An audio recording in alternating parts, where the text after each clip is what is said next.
Alrighty. Well, it is 1:03. So, Todd, I'm going to pass it on over to you. Introduce yourself. Thanks, Jess. Hello, everyone. Thrilled to be with you here today on this webinar and really share with you my passion and expertise around employee listening and employee feedback today. So my name is Todd Pernicek. I'm a senior insights analyst.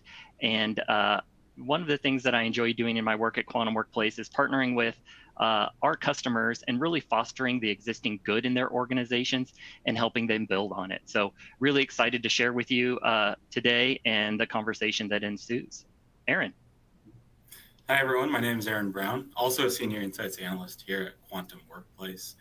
Todd and I think, probably have two of the best jobs in the organization. We get to work with all of you as our customers, really beginning to end with your experience with employee engagement and Quantum Workplace. So my personal favorite when I work with customers is really just helping them think through the togetherness of their quantitative data and their open-ended data. So what comments are coming through, what themes are coming through, what that means, how that relates to what we're seeing in the analytics and whatnot. So it's really fun.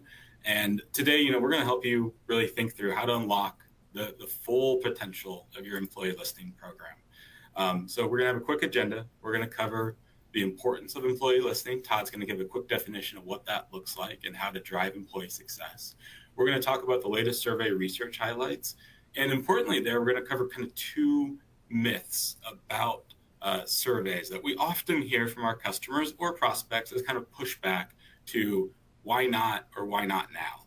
And then we're going to wrap it up with talking about our employee listening maturity framework, really covering the three main stages of that framework. And not really judging or shaming anyone for where they're at on that framework, but how can we make sure we amplify and take the next step to get to the next part in the framework. And then finally, we'll end with a Q&A and kind of next steps and recommendations. So with that, I'll turn it back over to Todd to kind of go through our employee success framework. Thanks, Aaron. Really appreciate that. And before we dive in, I think it's really important that we'll want to add some context around what we mean by employee success. So Quantum Workplace, if you don't know already, has been in the talent and employee listening space for 20 years. And we know in our work that organizations that are really successful at creating and nurturing an ongoing environment of employee success are purposeful in prioritizing the three different components that are on the screen right now. So really, I'm going to start kind of in the bottom right-hand corner there around experience. So the first area is experience. And this is really more than simply employee surveys or even employee engagement. Sometimes we have to reconceptualize this, that it's about being purposeful with employee listening, understanding that information you're collecting, and then really validating and improving on what matters most in the organization. And then next, what connects to that on the left is impact. So we know that organizations who design workplace experiences that foster an environment where employees and teams can be enabled to have the highest impact is where things go really well. So what I'm talking about here is performance. Are employees and teams high performing? Do they have clear goals and outcomes that connect to the organizational strategy and the business success? And are they getting effective things like recognition and feedback of what they need to grow and thrive? So these high performing employees and teams need this clarity about how does the daily work that gets done that I do on my team really contribute to the organizational success overall?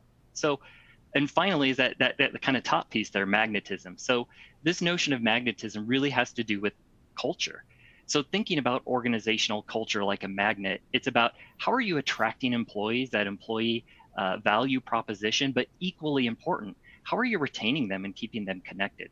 And then even taking this concept a little bit further, it's about understanding what aspects of that culture could potentially be repelling people. So if you think of a magnets can often repel things. Is there pockets or components of that from a retention, a performance impact piece, or even an experience standpoint that is potentially doing that? So in summary, with all three of these areas, we could spend time discussing further, but the key takeaway here is when all three of these areas are working together, that's when we see employees and business success really thriving and overall being successful.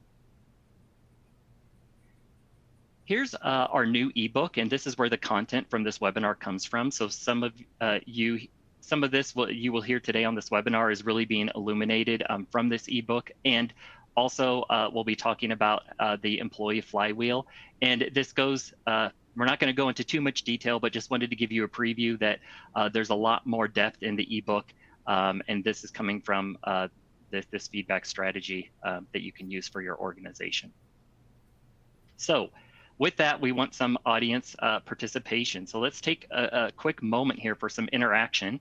And our first poll question here is, where are you collecting employee feedback today in your organization? So there's a little bit of a delay here with this poll, so it might be a minute before it comes up.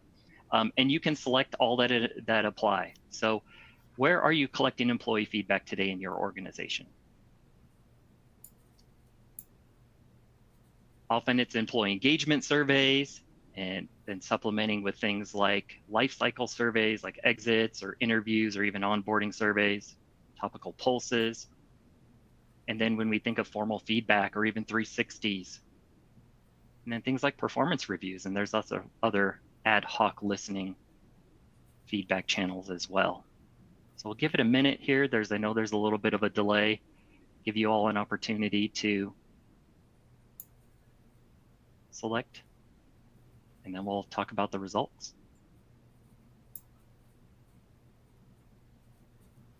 I already have over 44% of attendees providing some feedback, so that's good. That's exciting.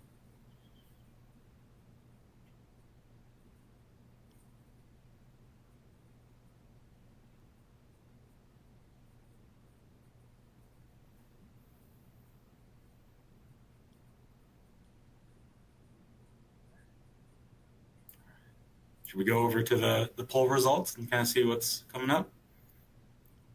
All right. I think that's great. So not surprising, that I would kind of expect this, that annual engagement surveys and performance reviews kind of come in at the top, right? Most organizations are doing some form of an annual engagement survey. And then of course, performance reviews are pretty standard and expected by employees in organizations, and then followed by those exit interviews. So that makes a lot of sense. Aaron, anything surprise you about this? Yeah, one thing that's intriguing to me, and I would love maybe some chat interaction if you selected this option, but for the 15% of people that chose other, what are you thinking about when you select that? Is it other formal ways of collecting employee feedback, or is it more the informal? Maybe it's through chat, through Zoom, through Slack, in person, after a meeting and whatnot, kind of those after post-meeting meetings that we all love and know exist out there. I'm always kind of curious to see like what else people are doing for those feedback beyond these more kind of traditional or formal ways that we have up there. I love that people are dropping in informal one-on-ones, right? Thinking about that as employee feedback opportunity, really to connect the dots.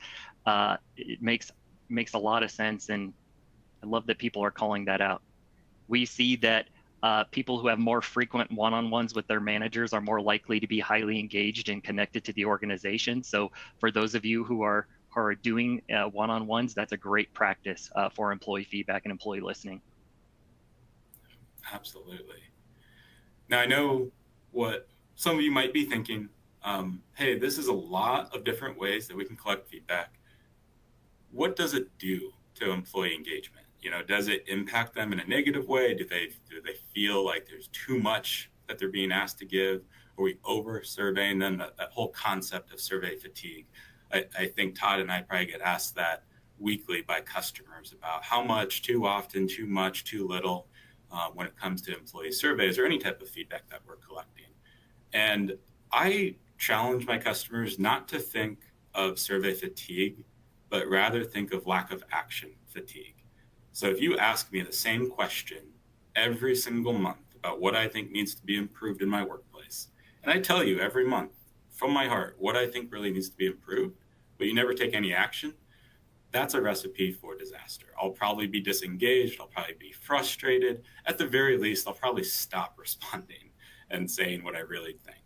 But our research shows that if you have a good strategy in place and commit to taking action, the amount that you ask them really doesn't matter. You can ask them annually, you can ask them quarterly, you can ask them monthly. And honestly, if you ask them monthly or more, you're actually going to drive higher engagement because your employees, your company, they know that their feedback does matter. Honestly, one of the worst things you can do is probably be very sporadic in how you collect employee feedback. So if you're doing your big annual employee engagement survey every few years, you're signaling to your employees that their feedback really doesn't matter often.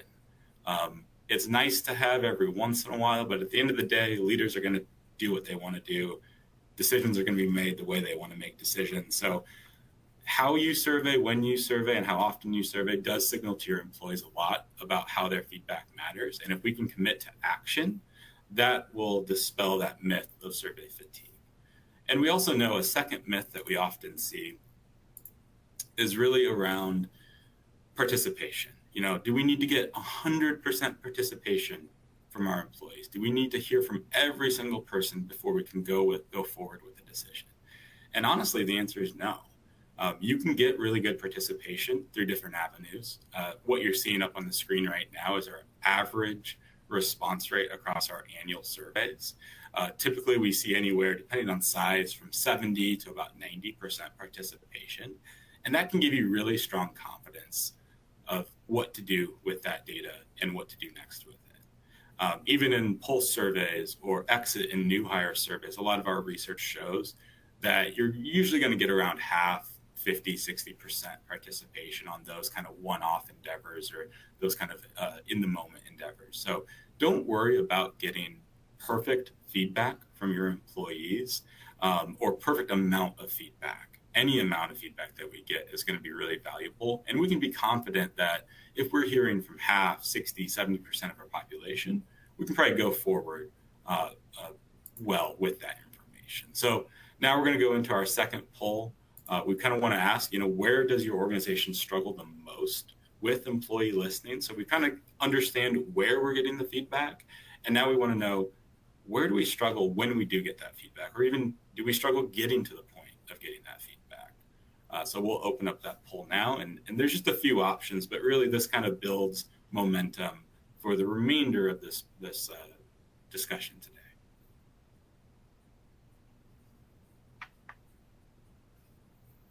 And while people are voting, I do see that Caitlin asked a question that's really important in the Q&A, and she's dying to know who won the dip-off contest in the Quantum office. I unfortunately was out that day, but if there's any other quirk on in the chat that does know that answer, I think that'd be really good information for the attendees to know.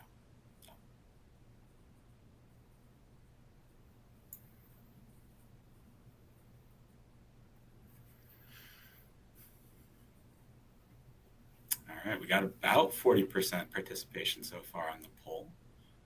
Just kind of chatting, looking through the chat as well. Looks like that lack of action fatigue definitely resonated with a few of you. So I hope, definitely use that. That can be a good conversation starter with any leaders that might seem resistant to what we're proposing or what we're thinking about with employee feedback.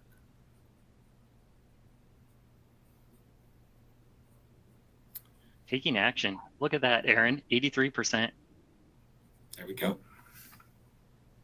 That's awesome. Lack of action fatigue confirmed there in this poll on the webinar today. It's so important, though, kind of getting those other things in place, because at the end of the day, if we don't have all those other components, action is going to be really impossible to do.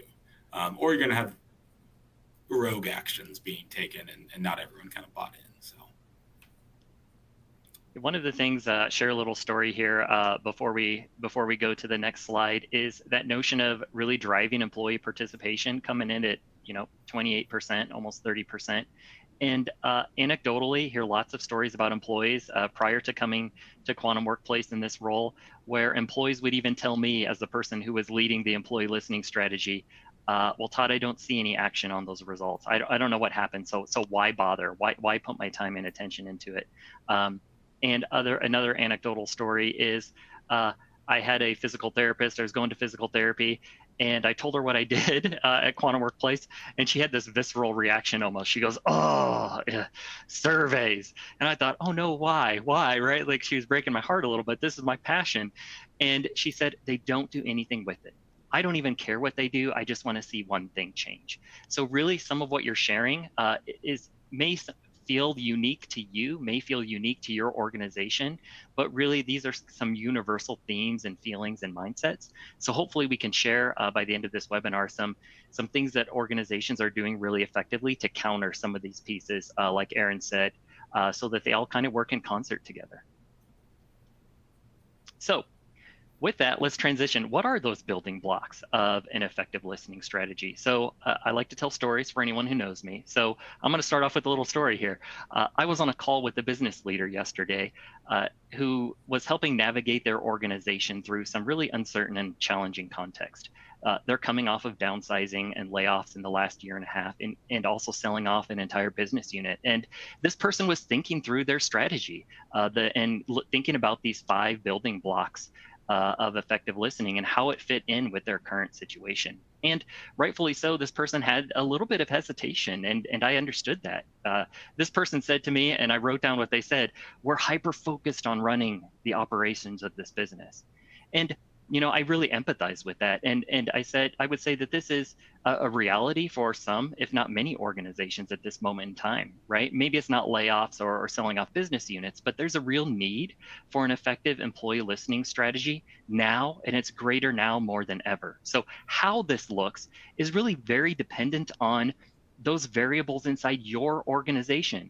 And most importantly, these 5 building blocks that I'm going to talk about have to be embedded in the existing running of the operations in the business. So it's not business or employee listening, right?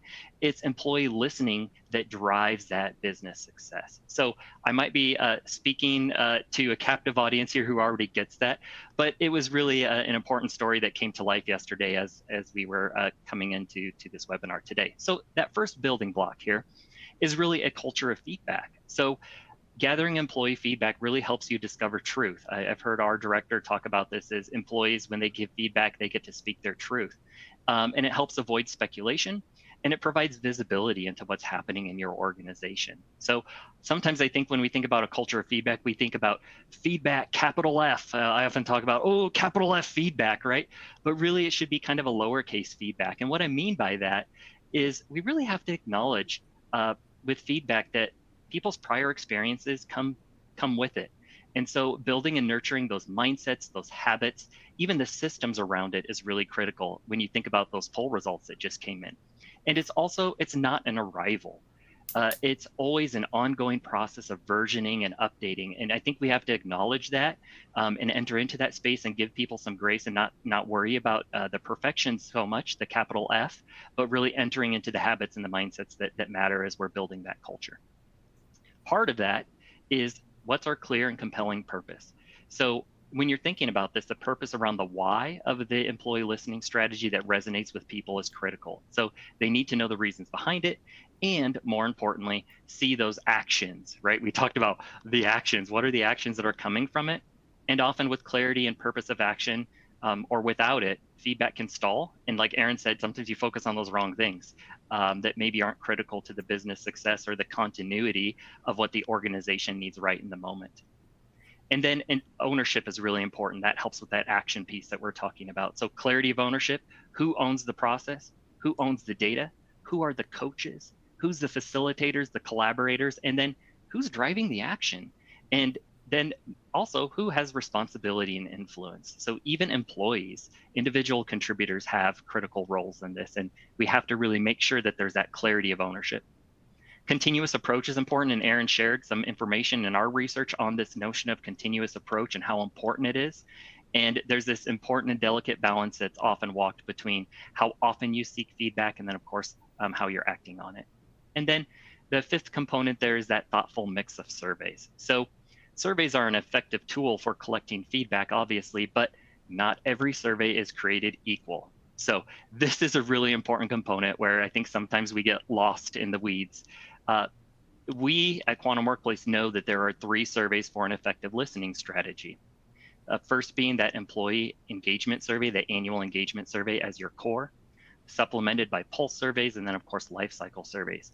Each of those surveys are valuable on their own merit, but you'll really want a thoughtful mix.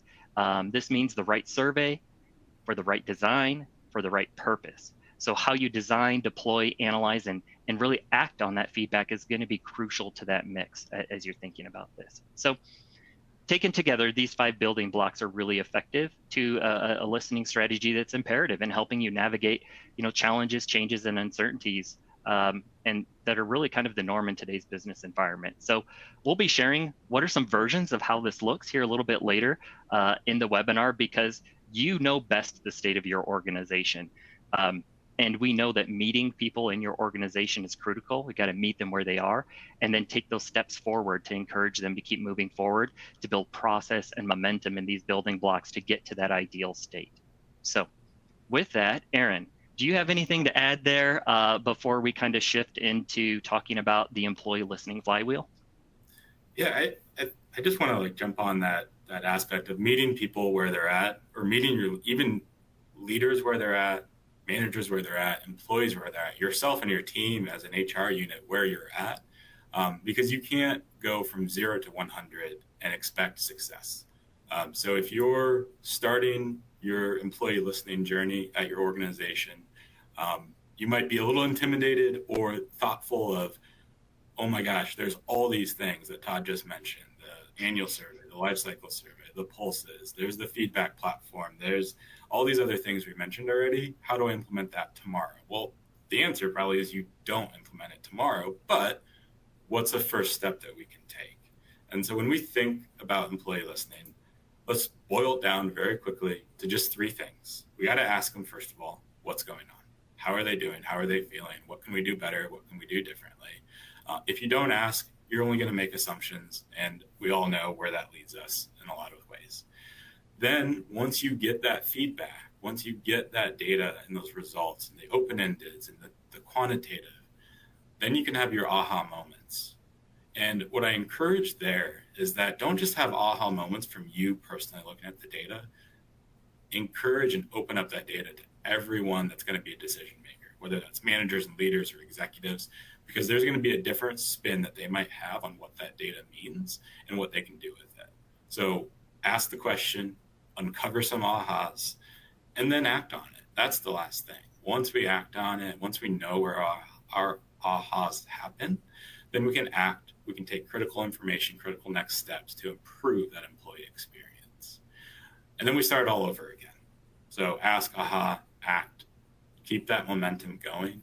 And now we're gonna talk about 3 of those stages of that maturity framework. So again, if you think today your team or your company is at stage 0 or at point 0 on the pendulum, or you're at 0.99 out of 100, hopefully there's going to be something in here that you can say, okay, here's where we can take that next step. So we're going to cover those 3 stages that we see most often with our customers. And I think the most important thing is that when we work with you, when we work with customers, we do so with empathy first. We want to help you where you're at today and move you forward to where we know we can get you to. So here's the first one, ramping up. This is something that we see quite often, maybe with younger organizations or rapidly growing organizations, whether they're rapidly growing their HR team or rapidly growing their sales team. There's just a lot of change happening. And so this is kind of where they're at. They're almost in that moment of, I know we need to do something. Not sure why, not sure who's going to own it or what we're going to do about it or how we're going to take action. I don't even know if we have buy-in from leadership on these things, but I know I hear these things all the time. And so we want to meet them where they're at. They might be using a tool today that is free or inexpensive. It might be quick to spin up, but it doesn't give a lot of value to the employee at the end of the day. They may not buy into it. So this is something I think we work with a lot of customers on quite often.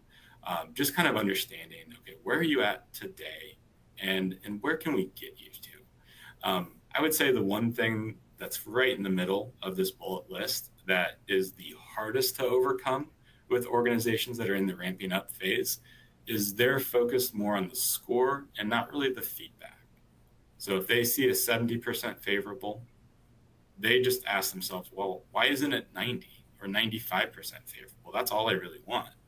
And they're failing to really look at the actual feedback given as to why they're at that current point. So we try to get them to move a little bit away from focusing too much on the score or the metric or the number, and more focused on what's actually said and what can we do about it. So I know, Todd, you have a great example here, kind of about working with customers kind of in that ramping up phase, if you'd like to share. Yeah, I think that's great, Aaron. So this example comes from a customer that I work with, and they're in the home and commercial services space. So think HVAC, plumbing, and electrical services. And this organization came to us because they're experiencing rapid growth and expansion of employees in their business. So some through mergers and acquisitions, they've doubled their employee headcount in the last 2 years. And they began their employee feedback strategy in 2022, primarily to say, hey, we know, to Aaron's point earlier, we know we need to do an employee engagement survey. We need a baseline foundation to capture some data because of all the rapid change that we are undergoing in our organization. And so the other unique thing around it, when we were talking about participation, some of you in the poll said that was some of the greatest challenge. They had a huge challenge with participation.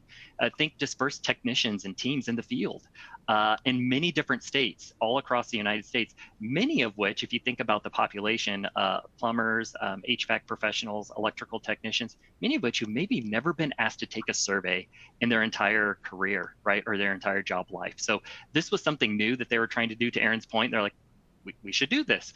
And here's what they found out. So their first survey was in 2022, started with the annual engagement survey. And with the feedback and the analytics from the survey, they had easy access to benchmarks. That was one of their goals. They wanted to know, how do we hold up against the industry? How are we doing if we do a quick look outside? But more importantly, what's our baseline for moving forward as we continue to grow and operate and onboard so many people? And then they used the intuitive heat maps to really quickly spot the pockets of need. One identified was related to diversity, equity, and inclusion with females. Primarily, it's a male industry, and that really aligned with what they were seeing with turnover from their females. And then the other key thing that came out of the analytics were perceptions around change management and how leaders were or were not leading and communicating through all of this rapid change. And then they used the sentiment theming and comment theming around the comments to illuminate that quantitative data and what's going well and where do we need to do better with those processes. And so what they found is that they needed to really support leadership development, general managers, regional managers, and their other leaders. So that's what they did. This was really driven, when you think about that maturity model, by the top leaders and in HR. There was heavy accountability put on them to drive this process. They extracted reports out of Quantum. So while the reports were intuitive, they were really driving that process, and then meeting with those branch managers and general managers and teams to coach them through that action planning. And we know that they took that initial step to say, this is where we are, and so we're going to meet our people's needs and help them along the way to build those habits ultimately. And then, to Aaron's point earlier, they knew they had to do more than just that engagement survey. So they said, we need to maybe take an initial first step on that kind of stair-step pyramid to launch some upward feedback and to really elevate and ramp up how we're taking steps in this employee listening strategy overall. So in their words, I wrote down this quote. They recently gave some feedback lately. They said, managers and GMs know their people better than I do as a top leader in the organization, better than HR. What we're really doing is we're leveraging that by helping them.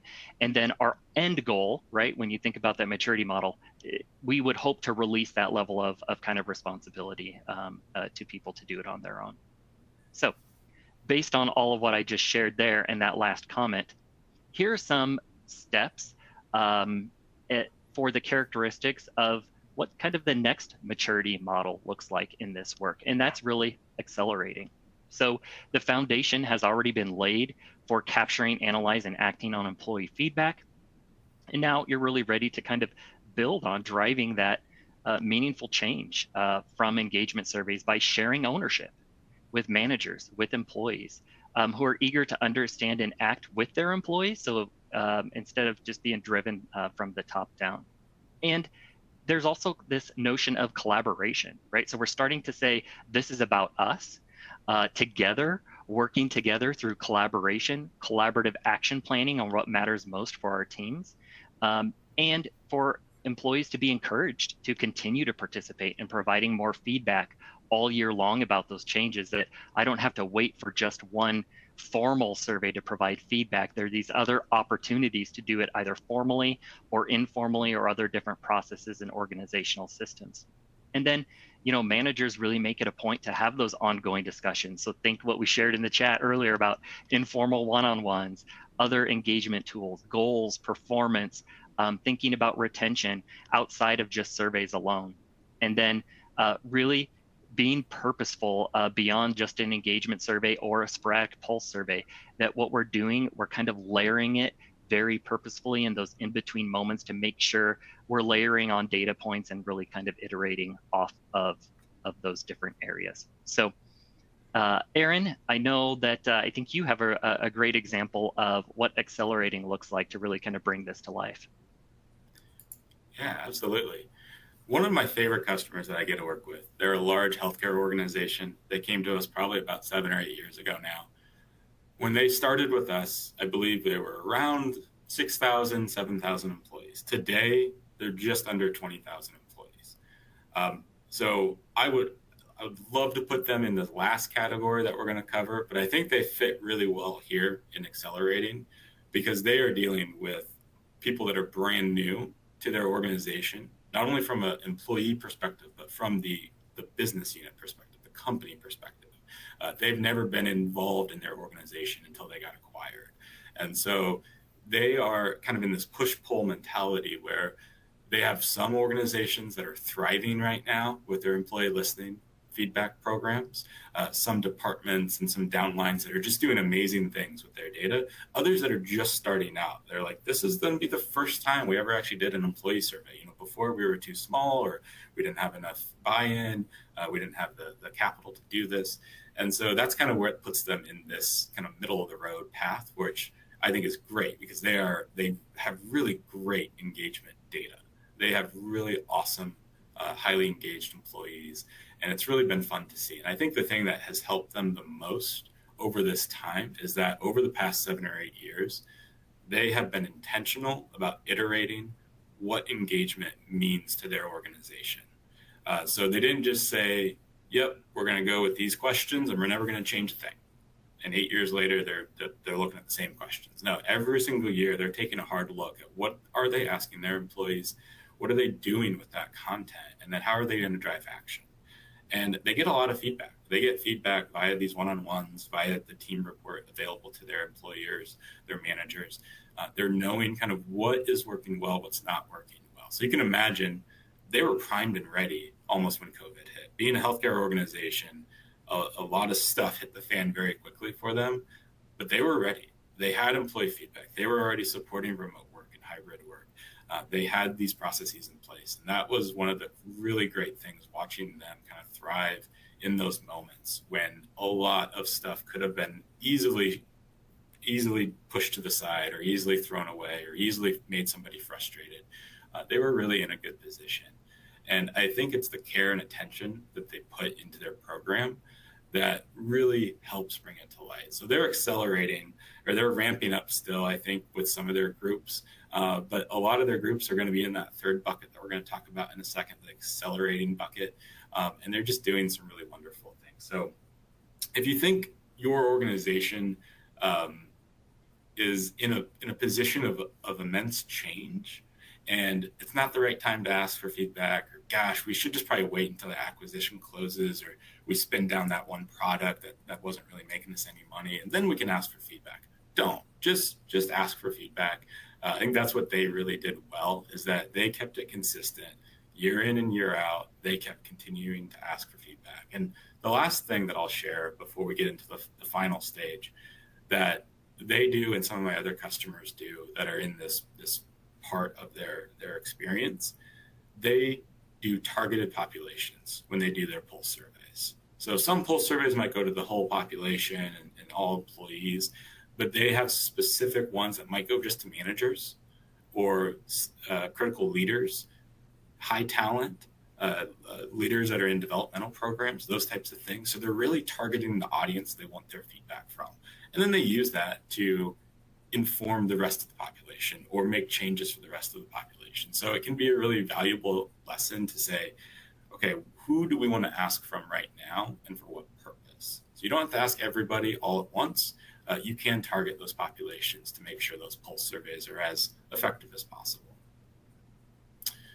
All right, so for this last one, both Todd and I will share a customer example of kind of like what comes to mind here as really good customer action. But for this last stage, when we're thinking about kind of the perfect employee listening program, you're really cruising at this point.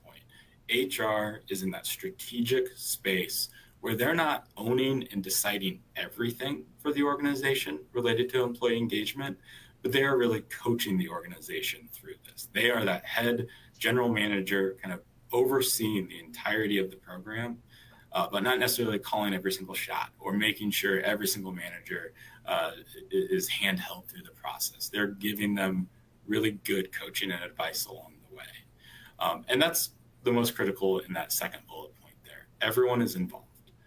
This is from your leadership, your board, your HR teams, your directors, your VPs, your managers, your frontline employees. Every single person has a moment and a place to play in employee engagement and in the listening framework. Some employees might approach it and say, well, gosh, I gave my opinion. My job's done. Wipe my hands of it.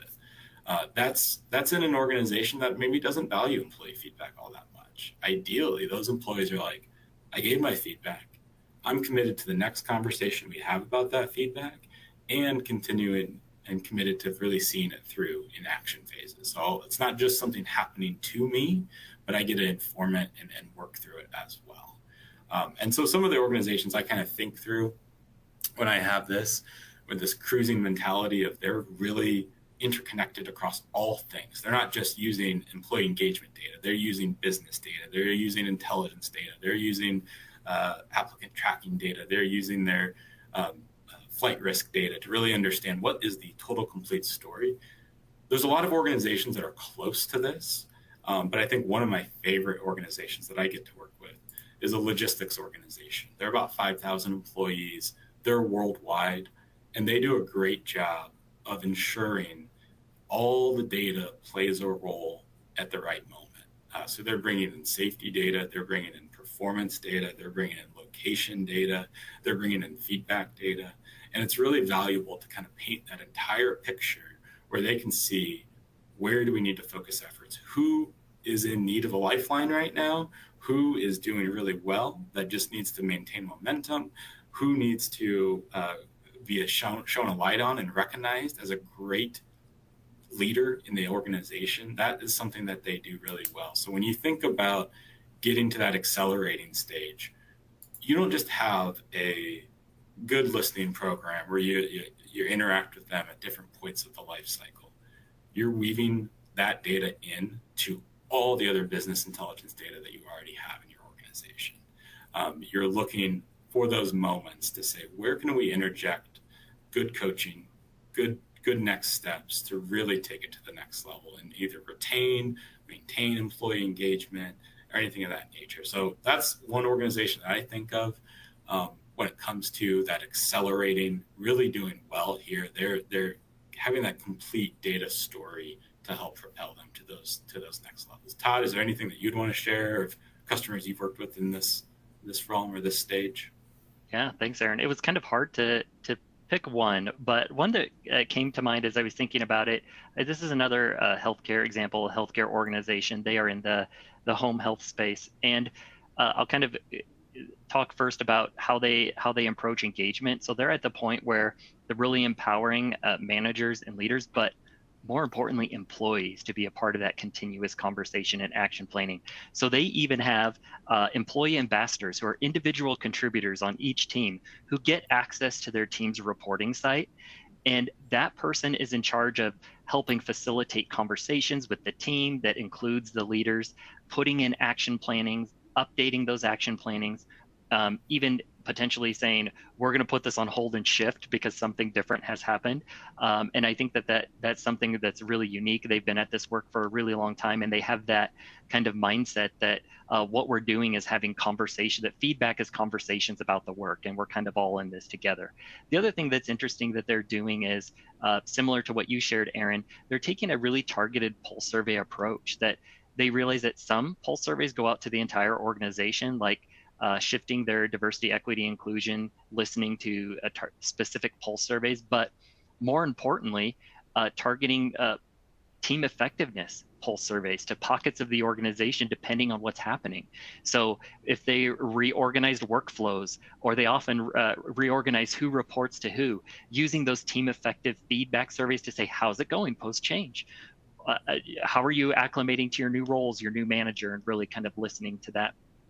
And then using using performance data. So from performance reviews, high potential employees, even work that they're doing around their talent effectiveness strategy, around talent reviews and succession planning, really looking at those individuals and layering that on top of other surveys and employee listening. The other thing that this organization is doing really great is looking at the life cycle very purposefully.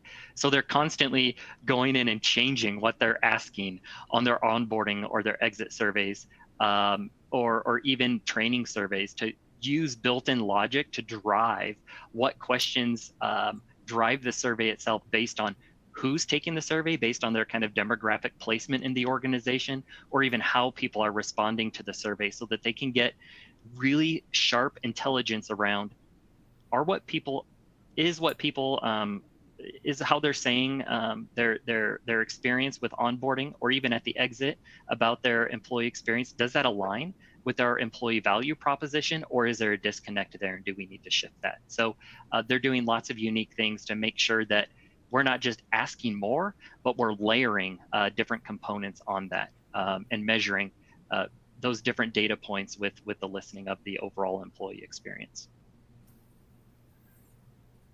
All right.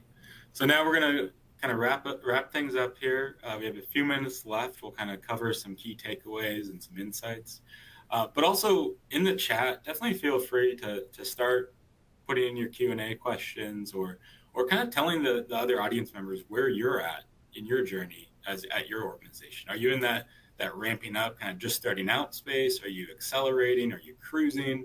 And kind of how it's going for you. So definitely kick some conversation off. That's always fun to kind of see where other organizations are at, because maybe you'll find some inspiration for who you can connect with, and kind of see what next steps are happening. But let's just talk a little bit about tips to discover meaning in your organization, no matter where you're at. So as we said, we want to lead with a lot of empathy.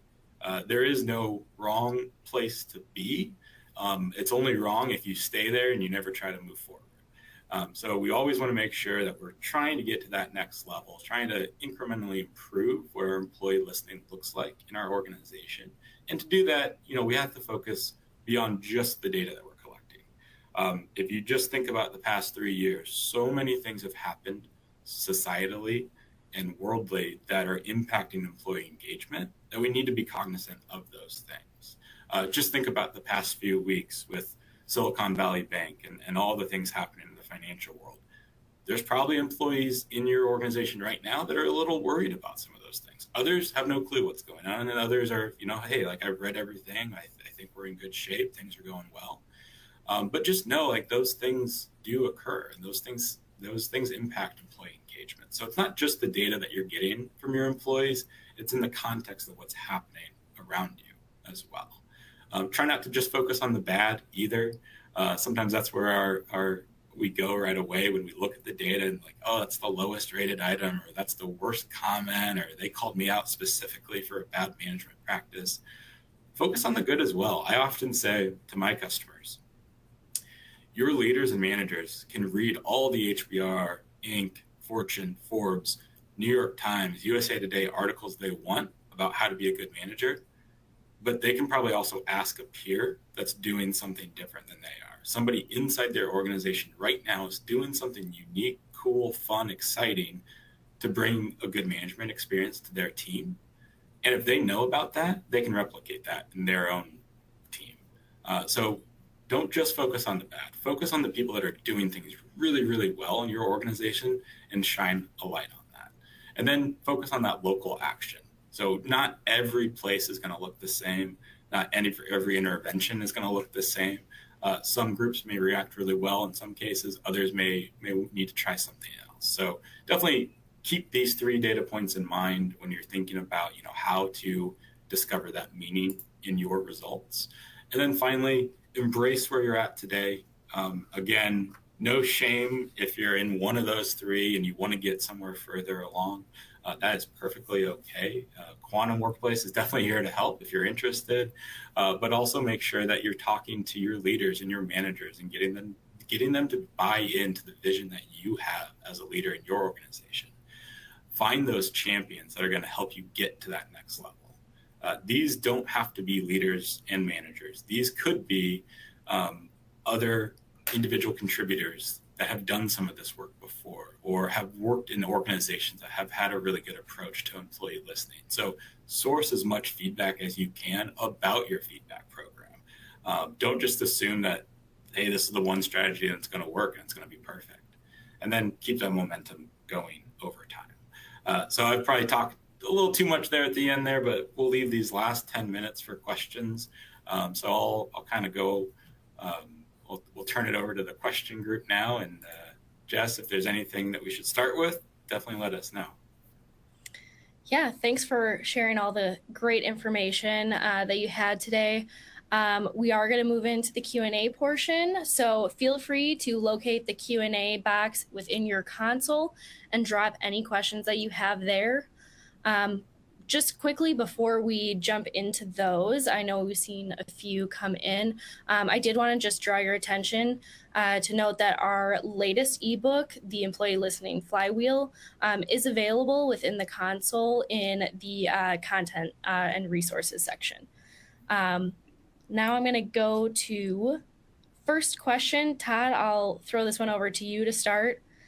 I know some organizations like a weekly or monthly eNPS survey, but wouldn't that approach be more likely to fall to the lack of action? What would you recommend instead? Yeah, I think that's a really great question. And so a weekly or monthly, one question eNPS kind of pulse might tell you, are people recommending your organization is a great place to work, right? But it really doesn't tell you anything beyond that. It doesn't tell you why are they recommending, or maybe what might be a reason why they're not selecting, they're not being a promoter on that scale, right? And so I think it gives you information, but it doesn't really point to why. And so I think there's a strategy, a better strategy around a maybe a little bit more comprehensive pulse survey, if that's what you're looking to do. But then also looking at what are maybe the levers that are impacting that overall. Aaron, what would you say to that? Yeah, it can definitely be a feel-good metric or a feel-bad metric. And if that's all it's giving you, it doesn't really help. We want to know what else we can do with it. So in any survey that you do, there's got to be some intel about next steps, some actionable insight that you can really grab from it. So definitely think about it in that context whenever you're going to launch that survey about, is there something that we're going to get from this data or this feedback or these comments that'll actually lead to action? And if there's not, you should probably hold off and maybe wait for something else. And one thing I would add there is I think it goes to those 5 building blocks we were talking about. What's the clearly defined purpose? I kind of make it personal for a moment. If I were the employee to get that weekly or monthly eNPS one question survey, I might start to question the why a little bit and not understand, why am I giving this information? What's the purpose? What's being done with it? And it might maybe make me a little complacent around other pieces of feedback that are being asked for me to give.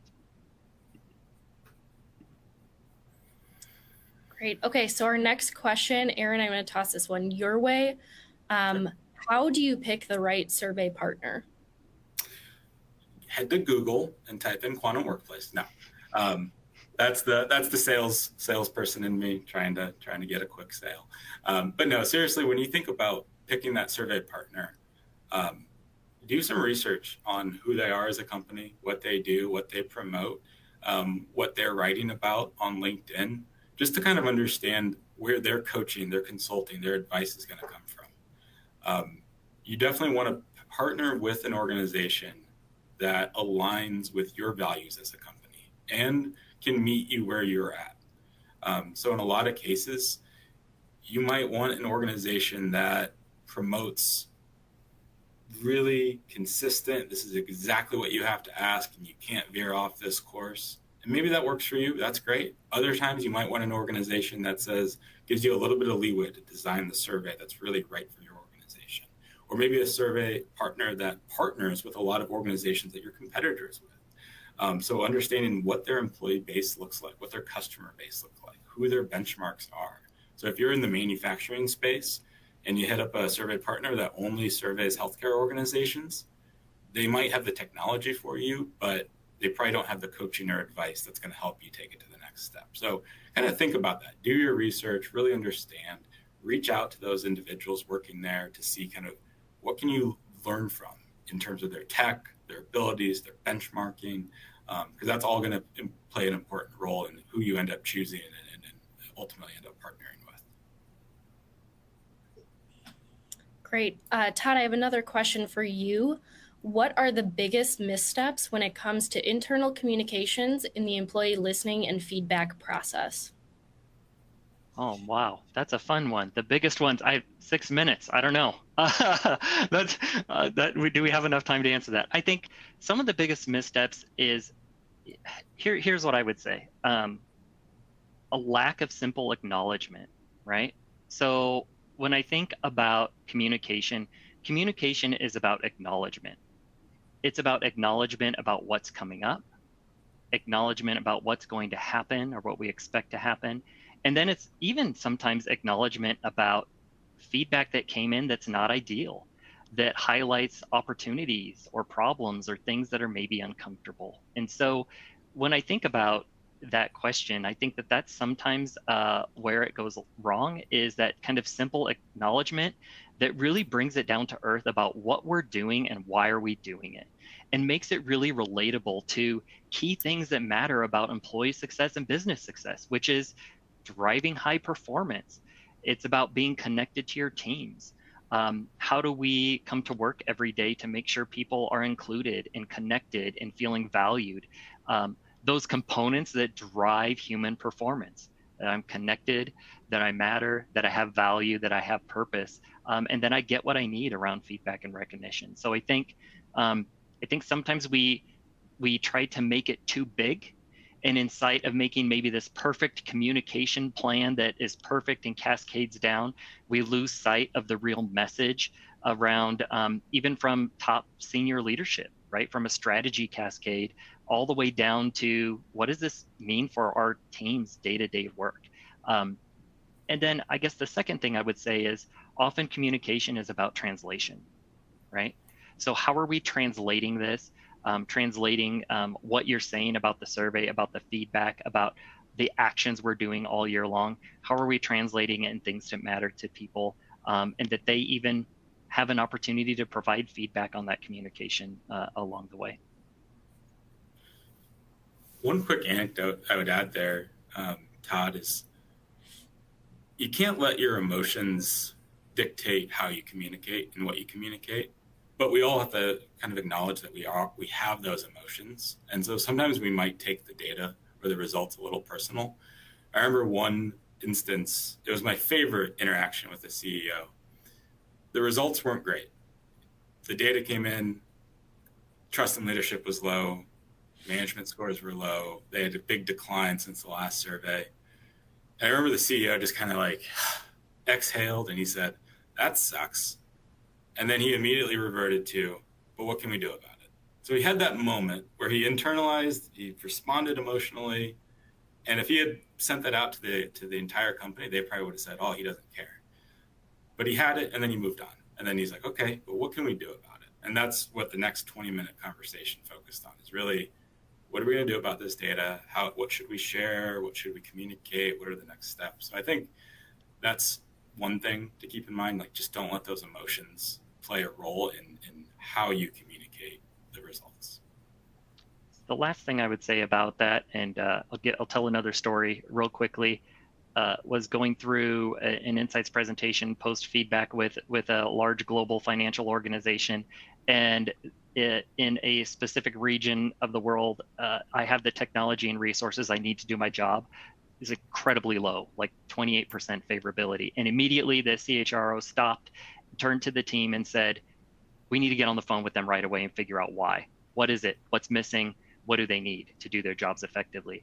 And so that's that notion of acknowledgement, about translating and making it real about the work and about the performance, because I know there's examples in my life that I can think of, and I'm sure others on the call, this resonates as well, where there's something missing you need, whether it's from an information or a technology or a resources standpoint, where you're spending an inordinate amount of energy around things that are not high value activities that really make an impression on the work experience and around performance and around business success. All right. Just about a minute left, so this will probably be our last question. But Aaron, I'm going to throw this to you. After completing an annual engagement survey, is there recommended timing for when an organization should share the results with the organization, and the time for sharing actions implemented from the feedback received? Yeah, absolutely. I definitely think there is. And it's pretty much as soon as you can. As soon as you feel comfortable with knowing your direction and kind of what the data is telling you, share it. Whether that's 1 week, 2 weeks, 3 weeks, getting it in their hands sooner rather than later, acknowledging, even thanking them, just that simple acknowledgement to what Todd said, just thanking them for their feedback and giving your employees a look into the future to say, we have the results. Thank you for the feedback. We're going to digest these for the next month or so before we come back to you with actions and next steps. And then share it every moment you can. I often tell our companies, weave it into your quarterly, your monthly, all company team meetings, whatever that cadence looks like. Set aside 5, 10, 20 minutes to talk about what you're doing with the data. Even if there isn't a great update and a big grand reveal of some new process that you're implementing, just knowing that, hey, this is something that's important to our leadership, important to our HR, that can signal to employees that the feedback does matter and it will eventually lead to some sort of change within the organization. Excellent. All right. Well, that's a wrap. I would like to thank everyone in the audience for attending today. And then a big thank you to our speakers, Todd and Aaron, for sharing their expert insights. And we'll see you all next time.